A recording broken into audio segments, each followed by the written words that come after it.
What is up, everybody? Sly Spy Gaming here, back again with another update video on Marvel's Midnight Suns. So the reason I didn't put this video out sooner was because I was waiting for the developers to actually put out some patch notes to tell us what exactly they had fixed and what they patched alongside the Deadpool DLC, the Good, the Bad, and the Undead update. They have finally decided to update the community on what exactly was added, and while their first patch notes weren't necessarily that descriptive, the second set actually went a little bit more into detail on what exactly that they decided to add in a second update that they had just recently put out that actually fixed some of the issues that came with the new Deadpool DLC update.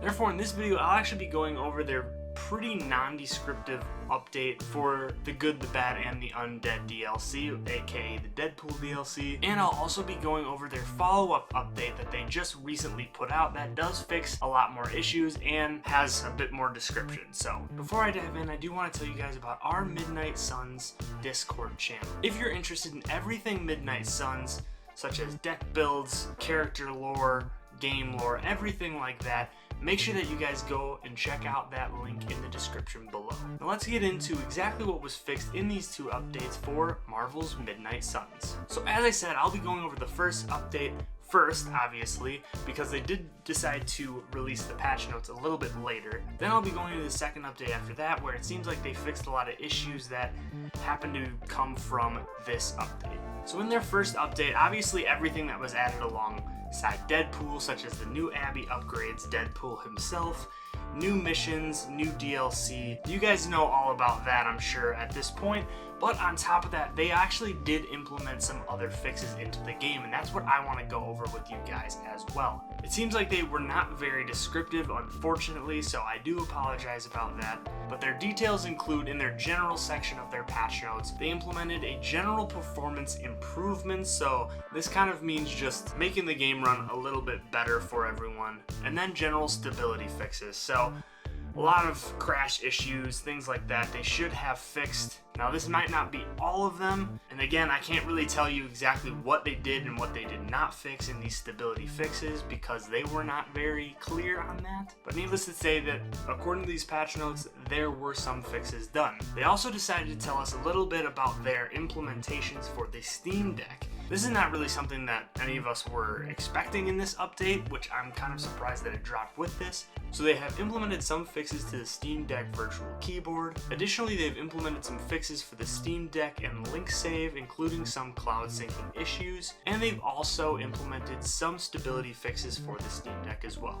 Now, I had heard a lot of people talking about how the game pretty much ran like crap on the Steam Deck, but hopefully this should be good, and I have seen a lot of comments to this that they seem to have fixed these issues. The last thing that they do kind of bring up in these patch notes is that they do have DLSS 3 support for compatible GeForce RTX PCs. So they do say that with compatible RTX PCs, the NVIDIA DLSS 3 will now be available for players. What this will do is it'll enhance Marvel's Midnight Suns with NVIDIA DLSS super resolution, as well as DLSS frame generation, which should really help your guys' performance out. I know for me personally, I have a pretty good PC, but I tended to run into a lot of issues with things like ambient occlusion and reflections if I did have them too high. So now getting into the follow-up updates. So like I said, the Good, the Bad, and the Undead Deadpool DLC did unfortunately bring some stability issues, as well as just some apparently unforeseen issues from the developers, mostly centered around apparently Deadpool himself, which is surprising because that was the main focus of it. So what they noted in this patch is that they have fixed an issue where Deadpool did not appear after unlock. So for those of you who don't know, is after the Spider-Man mission, a new Deadpool mission will appear for you. So those of you who do have the DLC, after that Spider-Man mission, look for the new DLC mission to appear.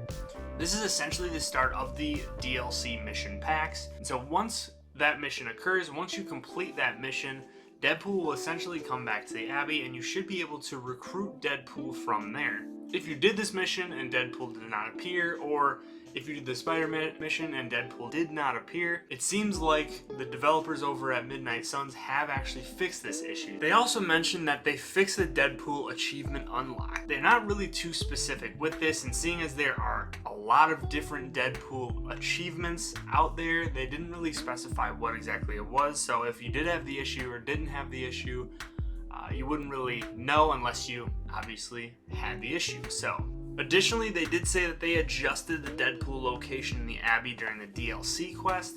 Now, I have seen some pretty funny videos of Deadpool being in random areas or sitting, on a couch or something like that with another character sitting inside of him. So I'm sure this is probably what they're talking about and where he'll probably be in one specific area. Additionally, they said that new Deadpool legendary suit palettes are now available. So if you did have the season pass, you should have 2 additional legendary suits on top of obviously his Midnight Sun suit. What this means that palettes for those suits should now be available, so you should be able to change his X-Force suit as well as his Deadpool the Kid suit as well. I personally really like the X-Force suit just because I'm just a fan of that color scheme in general, but now you should be able to change up the colors on that. The last 2 things that they mention in here are that they fixed subtitles overlapping on card text during tactical view, and they fixed some animations. So I don't know if the subtitles overlapping on cards during tactical view was an issue that was already in the game previous to the Deadpool DLC being implemented, but needless to say that has been fixed. And then animation fixes, again, this is not very descriptive, so it's hard to say, but I do know that there has been just kind of an ongoing issue with Midnight Suns where the animations are a little bit choppy at times, or they kind of have to render at times. It is possible that this could be what they're talking about. And that just about covers the 2 new updates for Marvel's Midnight Suns. If you guys enjoyed this video, make sure that you hit that like and subscribe button. Also, again, make sure that you guys go check out that Discord channel as well, as there are tons of people who would love to have you. Until next time, everybody, this is Slice by Gaming, signing out.